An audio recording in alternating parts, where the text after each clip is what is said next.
بسم اللہ الرحمن الرحیم۔ السلام علیکم۔ یوم عاشورہ کا وظیفہ۔ جو شخص 10 محرم الحرام کو 1000 بار سورۃ الاخلاص کا وظیفہ کرتا ہے، اللہ تعالیٰ اس پر خصوصی نظر رحمت فرماتا ہے اور اس کا نام صادقین میں درج ہوتا ہے۔ عاشورہ کے روز 70 بار یہ پڑھیے: حسبنا اللہ و نعم الوکیل، نعم المولا و نعم النصیر۔ حق تعالیٰ اس کو بخش دے گا اور اولیاء اللہ میں اس کا نام شامل ہوگا۔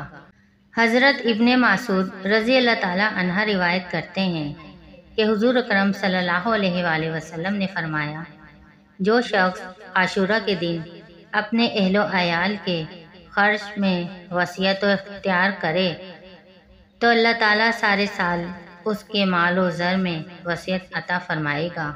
ناظرین، ہمارے چینل پر اسلامی وظائف اور اسلامی واقعات کی ویڈیوز اپلوڈ ہوتی ہیں۔